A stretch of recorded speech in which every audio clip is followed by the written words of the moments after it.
pour vous qui avez opté pour un pèlerinage, vous allez faire un mouvement d'un lieu vers un autre. Vous commencez déjà par les exercices physiques.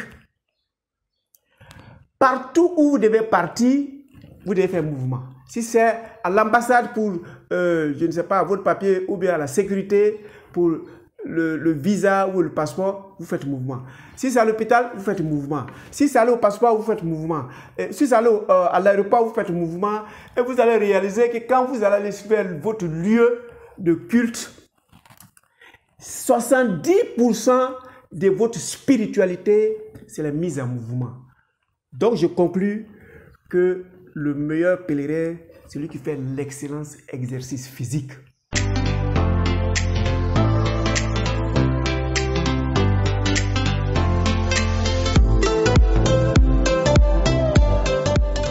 Bienvenue à Objectif Santé, votre chaîne de bien-être, qui vous permettra de savoir que les choses même de vos lieux de culte ont une incidence sur votre état de santé. Je suis Docteur Nature, je vais vous faire découvrir la médecine de la santé. Si vous vous mettez à l'appliquer, vous allez mieux vous porter et vous vivrez excellemment bien durant votre séjour terrestre. Alors, en quoi le pèlerinage est une remise en forme?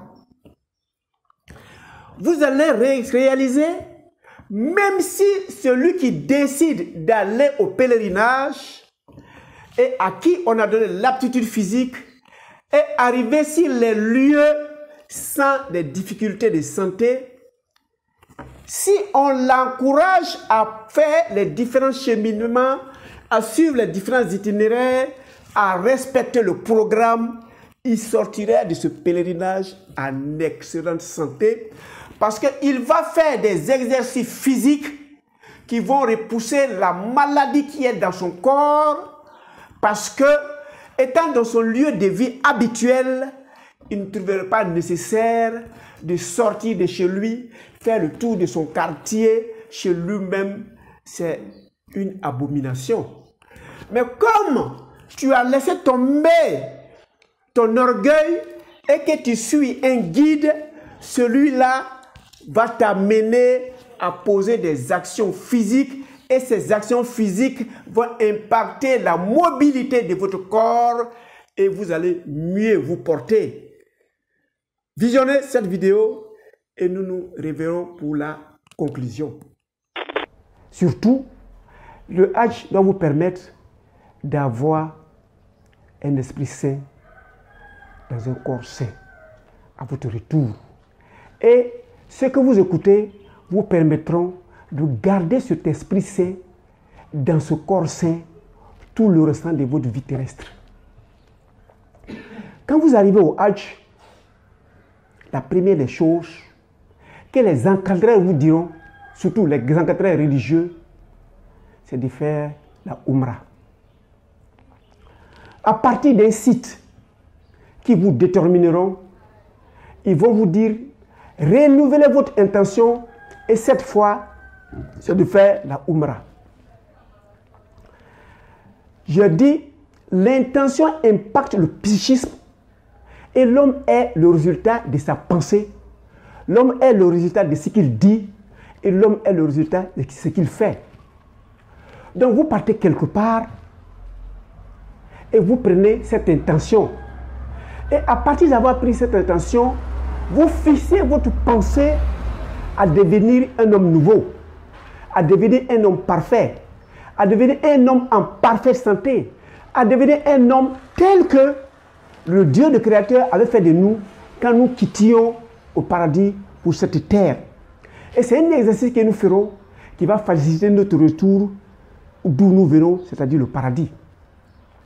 Donc après avoir pris l'intention, centrez votre réflexion, vous commencez à penser les rites, la perfection, la beauté, la patience, surtout la tolérance, et vous dites, vous parlez qui sont pratiquement des zikrs, qui, avec récurrence, sont une vibration qui vont permettre de chasser en vous et autour de vous toute la négativité qui sont enfouies dans votre pensée, qui sont enfouies dans votre corps physique, et vous dites cette phrase jusqu'à ce que vous arrivez vers la Kaaba.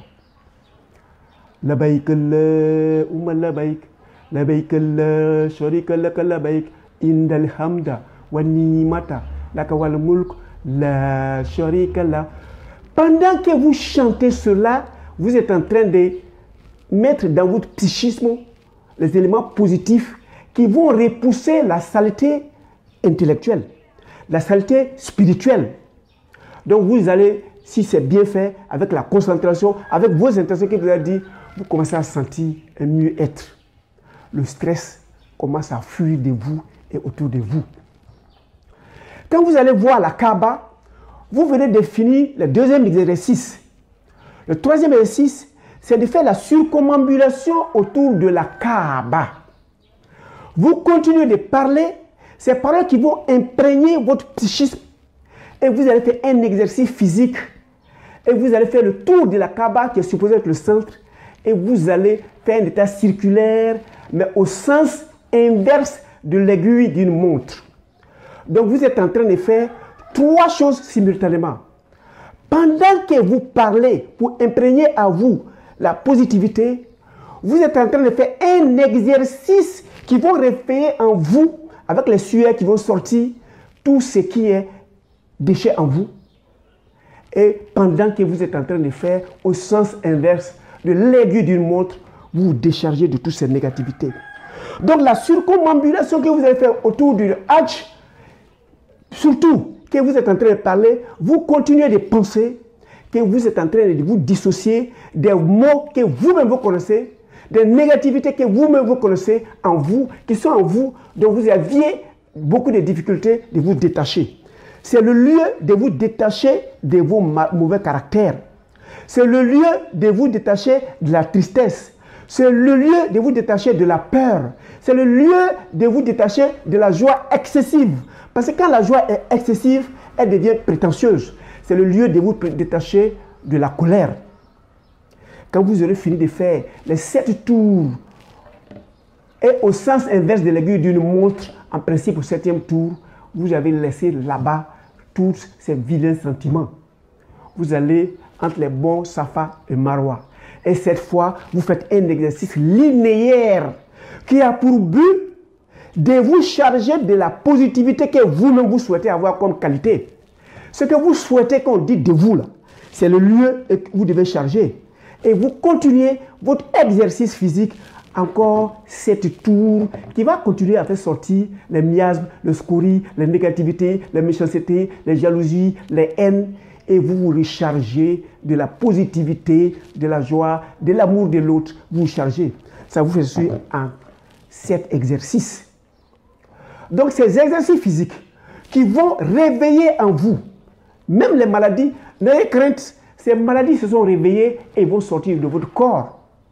Quand vous aurez fini ces exercices physiques, vous partez vers l'eau de Zamzam, qui a 2 facteurs.